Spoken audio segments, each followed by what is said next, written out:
Hi hello నమస్తే. నేను మీ కట్టా కార్తీక్. జగన్మోహన్ రెడ్డి సొంత పత్రిక, వైఎస్ఆర్సీపీ అధికార పత్రిక 'సాక్షి' పేపర్‌లో వచ్చిన ఒక యాడు ఇయాల వైసీపీలో రాజకీయ ప్రకంపనలకు కారణమవుతుంది.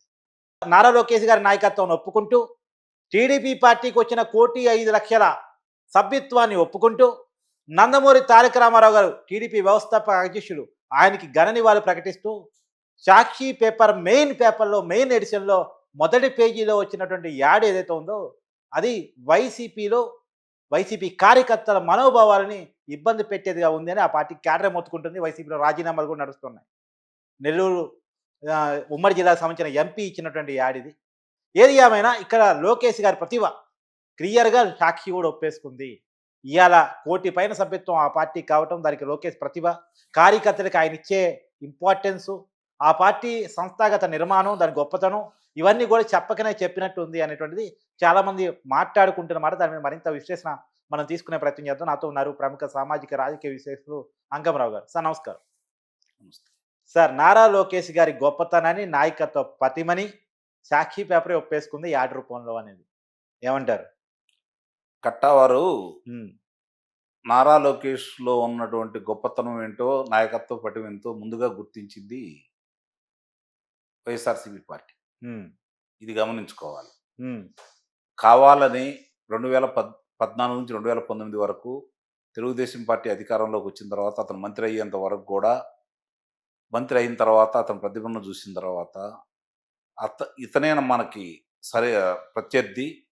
చంద్రబాబు నాయుడు గారి అపార అనుభవం, ఆయనతో మన పోల్చరు ఎవరు. కాబట్టి నాకు ప్రత్యర్థి ఎవరు అంటే లోకేష్ బాబు అనే నిర్ణయానికి వచ్చాడు. కాబట్టి జగన్మోహన్ రెడ్డి అంటే ఎట్టి పరిస్థితుల్లో చంద్రబాబుతో నన్ను పోల్చుకోరు. నేను అది ఫైట్ అతనికి చేయాల్సింది నారా లోకేష్ తోనే. క్లారిటీ ఉంది జగన్కి. నక్కకి నాగలోకి అనుకున్నంత వ్యత్యాసం ఉంది బాబు గారికి నాకు. ఆయన శిఖరం, ఆయన అందుకోవడం అనేది నా తరం అయ్యే పని కాదు. కాబట్టి మనకి తదుపరి ఎవరు అనే దాని మీద దృష్టి పెట్టుకొని అతను రాకుంటే చాలు. ఒకవేళ చంద్రబాబు నాయుడు గారు ఉన్న ఒక 5 సంవత్సరాలు 10 సంవత్సరాల తర్వాత వయసు రీత్యా ఆయన దూరంగా ఉంటాడు. కాబట్టి తర్వాత ఎవరు వచ్చినా ఇబ్బంది లేదు ఆ పార్టీలో, లోకేష్ అనే వ్యక్తి మాత్రం రాకూడదు అని చెప్పని మొట్టమొదట లోకేష్ మీద దృష్టి పెట్టినటువంటి వ్యక్తి జగన్మోహన్ రెడ్డి. నిజంగానే 2000 ఆయన మంత్రి అయిన కాడి నుంచి అతన్ని ట్రోల్ చేస్తూ, ఆయన మాట్లాడేదాన్ని ట్రోల్ బాగా ఇమేజ్ డ్యామేజ్ చేస్తూ, బాగా ఇబ్బంది పెట్టి ఆయన్ని ఒక రకంగా నిజంగానే ఆయన వ్యక్తిత్వ హననం చేసిన విషయంలో మాత్రం జగన్మోహన్ రెడ్డి విజయవంతం అయ్యాడు 2019 నాటికి. 2019 నాటికి. అందుట్లో ఎలాంటి సందేహం కూడా ఏం లేదు. తర్వాత అతను రాటుదేలి తను మార్చుకొని మలుచుకొని అతను నడిచిన తీరు మాత్రం అభినందించాలి లోకేష్ బాబు. పాదయాత్ర యువగాలం చాలా సక్సెస్. అదే కాదు, మీరు గమనించుకోవాల్సిన అవసరం ఏంటంటే అతను తెలుగుదేశం పార్టీ శ్రేణుల మీద దాడి చేసి హత్య చేసిన సందర్భంలో మొట్టమొదట బాబు గారి కంటే ముందు బయటకు వచ్చి గళమెత్తి వాళ్ళ కోసం పోరాడి ముందుండి నిలిచినటువంటి వ్యక్తి లోకేష్ బాబు. అంటే ఒక శ్రేణుల్లో ఒక రకమైనటువంటి మనోధైర్యాన్ని నింపాడు. దానికి తోడు మీరు అన్నట్టు ప్రతి కార్యక్రమంలో పాల్గొంటూ అన్ని వెనకమాల నుండి చేసుకుంటూ ముందుకొచ్చి లోకేష్ పాదయాత్ర మొదలుపెట్టిన తర్వాత చాలా మంది తెలుసా లోకేష్ ఎప్పుడు రాజకీయాలకు వచ్చిన 2014 అనుకుంటారు, కానీ 2009 నుంచే 2008లోనే అవును ఆయన రాజకీయాల్లోకి వచ్చాడు. ఇంకోటి గమనించుకోవాల్సింది ఏంటంటే ఆ రోజు అధికారంలో రాలేదు కాబట్టి లోకేష్ బాబు గారి గురించి తెలియలేదు. కానీ 2008లో ఆయన వచ్చిన తర్వాత నగదు బదిలీ పథకాన్ని ప్రారంభించింది అతనే. అలాగే కార్యకర్తల బీమా దేశంలోనే దాన్ని తర్వాత వచ్చినటువంటి మన్మోహన్ సింగ్ గారు అమలు చేశారు. ఇక్కడ గమనించుకోవాల్సిన అంశం. తర్వాత కార్యకర్తలకు బీమా అనేది అసలు ఎవరు ఆలోచన కూడా రాదు కదా ఇప్పుడు. అవును, కార్యకర్తలకు ఏదైనా ఆర్థిక సాయం చేసేవాళ్ళే తప్ప ఈ విధమైనటువంటి ఆలోచన ఎవరికి రాదు. జీవిత బీమా అవకాశాన్ని కలగజేసింది నారా లోకేష్ బాబు యొక్క ఆలోచనే అది. దానికి తోడు అతని ప్రతిభ ఏంటంటే ఏదైతే తన శాఖ తీసుకున్నాడో ఆ శాఖలకు సంబంధించి 365 పురస్కారాలు కేంద్రం నుంచి కూడా పొందాడు. అంటే ఎక్కడా అతను నాయకుడిగా విఫలం కాలేదు, మంత్రిగా కూడా విఫలం కాలేదు.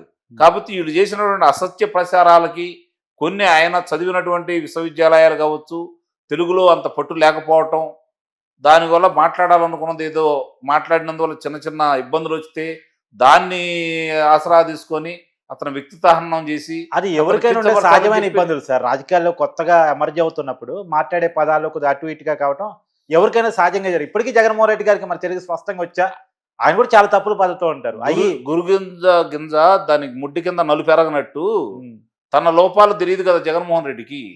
ఇంకోటి చేతి ఇదే రకమైతే కాదు కదా. ఇప్పుడు లోకేష్ బాబు గారికి తను ఏంటో తెలుసుకున్నాడు కాబట్టి తెలుగులో ప్రావీణ్యత సంపాదించాలని తెలుగులో మాట్లాడుతూ తప్పులు దొరిలా కూడా దాన్ని సరిదిద్దుకొని ఈరోజు ఎంత చక్కగా మాట్లాడుతున్నాడు.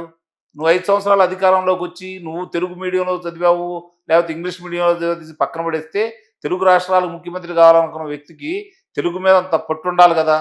అది లేదు ఎటు అతనికి.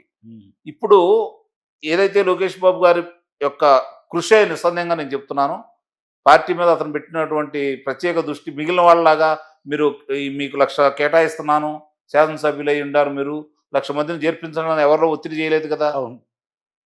అంతకు ముందులో కూడా అధికారంలో లేనప్పుడు కూడా అందరికంటే ముందు ఉన్నాడు, పోరాడాడు, తాట తీస్తా అన్నాడు, ఎదురు తిరిగాడు, ఏం చేసుకుంటావో చేసుకోండి అన్నాడు. లోకేష్ పాదయాత్ర మొదలు పెట్టేశాడు, ఎర్ర పుస్తకం రాస్తున్నా అన్నాడు, రాజ్యాంగం పట్టుకొని తిరిగాడు సార్. అదే కదా. మరి ఇవన్నీ చేసుకుంటూ చంద్రబాబు నాయుడు గారు తెలుగుదేశం పార్టీ అధ్యక్షుడైతే తెలుగుదేశం పార్టీ కాబోయే రథసారథి లోకేష్ బాబు అనే నిర్ణయానికి ప్రజల్ని శ్రేణుల్ని తీసుకొచ్చింది లోకేష్ బాబు. తను మలుచుకున్న విధానం, అతను ఎన్నుకున్న మార్గం, అతను నడిచిన బాట నిస్సందేహంగా అతన్ని ఈరోజు చంద్రబాబు నాయుడు గారి తర్వాత ఎవరనే అభిప్రాయాన్ని తీసుకొచ్చారు. మంత్రిగా కూడా సార్ మొన్న అమెరికా పోయినప్పుడు మీకు యాడింగ్ చేస్తున్నాను, ప్రియా బాలసుబ్రహ్మణ్యం గారిని కలిసిన తీరు కానీ, మైక్రోసాఫ్ట్ సత్య నారాయణ గారితో భేటీ అయిన విధానం కానీ, అనేక పరిశ్రమ కంపెనీ రావడం కోసం చేసిన ప్రయత్నంగా అది ప్రపంచం మొత్తం కూడా అప్రిషియేట్ చేస్తుందా అంటే నిస్సందేహంగా. ఇప్పుడు అంటే మర్రి చెట్టు నీడ అనేది ఒకటి గుర్తు సామెత ఉంది, మీకు తెలుసా? ఇప్పుడు ఏమవుతుందంటే ఇక్కడ కేసీఆర్ ముఖ్యమంత్రి, మిగిలిన చాటకు అన్నిటికీ కేటీఆర్ వెళ్ళి దావోస్కి కానీ టెంట్కి కానీ అతను చూసుకునేవాడు. ఇక్కడ చంద్రబాబు నాయుడు గారి తపన ఎక్కువ, ఏదైనా నా పేరు మీదే జరగాలని కోరుకుంటాడు ఆయన. కాబట్టి ఆయన ఉంటే వల్ల లోకేష్ గారు ఎలివేషన్ అదే మర్రి చెట్టు నీడలాగా ఉంది. అయినా సరే తనకంటూ ప్రత్యేక స్థానాన్ని ఏర్పాటు చేసుకున్నాడు. ఇది గుర్తించాలి ఇప్పుడు లోకేష్ బాబు గారి యొక్క ప్రతిభని చంద్రబాబు నాయుడు గారి గుర్తించాలా. ఇప్పటికీ జనాన్ని కలుస్తూ ఉంటాడు, అదే రచ్చబండ ప్రోగ్రామ్స్ పెట్టుకొని. ఇది ఇవన్నీ కూడా అతను నాయకుడిగా ఎదిగే లక్షణాలు. ఇందుట్లో చిన్న చిన్న విషయాలు ఏదన్నా ఉన్నా కూడా సరి చేసుకొని అతని నాయకత్వ లక్షణాలకి ప్రోత్సహించాల్సిన బాధ్యత పార్టీ భవిష్యత్తును దృష్టిలో పెట్టుకొని చంద్రబాబు నాయుడు గారి మీద ఉందని అయితే నేనైతే భావిస్తున్నాను. ఇక మీరు ఎత్తుకున్న అంశం ఈరోజు సాక్షి దినపత్రికలో వచ్చింది. నేను ఇందానే చెప్పినట్టు ముందుగా గుర్తించింది వాళ్లే. దీన్ని బట్టి మీకు అర్థమైంది అని చెప్పండి, మీరు చెప్పండి, తర్వాత నేను చెబుతాను. మీరే చెప్పండి, నేను నా నోటితో మీ నోటితోనే చెప్పండి. డబ్బు కోసం ఏ గడ్డైనా తింటది సాక్షి మేనేజ్మెంట్ అనేది ఇక్కడ అర్థమైంది కదా మీకు? అర్థమైందా లేదా? అంతేనా? అంతే, అంతకంటే వేరే పరమావధాలకి అంటే అది ప్రభుత్వ ప్రకటన కాదు కదా, పార్టీ ప్రకటన. నువ్వెందుకు తీసుకున్నావు?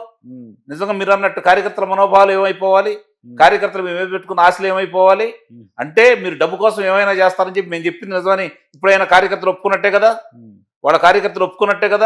వాళ్ళు డబ్బు తప్ప రెండేమి కనపడదు. కార్యకర్తల కష్టాలు కానీ కార్యకర్తల త్యాగాలు కానీ వాళ్ళకి అవసరం లేదు, డబ్బు ఒకటే చాలు అనేది ఇప్పుడు అర్థమైపోయింది కదా. జగన్మోహన్ రెడ్డి కోసం కోసుకుని రవిచంద్ర రెడ్డి అంటే రిజైన్ చేశారు. అదే చెప్పేది, సిరెడ్డి అంటే వాళ్ళు మాట్లాడుతున్నారు. అవును, అంటే ఇంకోటి చెబుతాను మీకు. ఇక్కడ పత్రికా రంగానికి సంబంధించి రామోజీరావు గారు రావాల్సిన బకాయిలు రాకపోయినా మళ్ళీ ప్రకటనలు ఇస్తామన్నా కూడా నిర్మమాటంగా ఆంధ్ర రాష్ట్రానికి జగన్మోహన్ రెడ్డి వల్ల వైఎస్ఆర్సీపీ పార్టీ వల్ల అపార నష్టం చేకూరింది కాబట్టి ఎట్టి పరిస్థితుల్లో వాళ్ళ దగ్గర నుంచి ₹1 కూడా నేను తీసుకోనని చెప్పని పత్రికా ప్రకటనలు ఏమీ వేయకుండా చివరి 6 నెలలు దూరంగా పెట్టాడు కదా ఆయన. నువ్వెందుకు చేయలేవు? ఈరోజు నీకు కావాల్సినంత ధనం ఉంది, 43,000 కోట్ల రూపాయలు మీ ఆస్తుల్ని ఆదాయ పన్ను వాళ్ళు స్వాధీనం చేసుకున్నారు, గుర్తించారు. మరి ఎంత ధనం ఉండ మీరు ఇప్పటికి కనపడతా ఉంటే మరి వరుసని చూసుకుంటా ఉంటే కలకత్తా, మహారాష్ట్ర, చెన్నై, ఇడుపులపాయ, బెంగళూరు, పులివెందల, తాడేపల్లి ఇన్ని కనపడతా ఉన్నాయి. ఈ జాలంటే రుషికొండ కాదు, ఇవన్నీ చేసుకున్న మీరు చెన్నైలో ముంబైలో కూడా ప్యాలెస్ ఉన్నాయి సార్. చెన్నై ముంబైలో కూడా ఉన్నాయి. ఓకే, ఉన్నాయి. మాకు అందరికి తెలిసిందే బెంగళూరు, తాడేపల్లి, హైదరాబాద్ లోటస్ ఇవి తెలుసు. ఇక చాలా వస్తాయి, ఇప్పుడే ఇన్నే కాదు ఇంకా చాలా బయటకు వస్తాయి.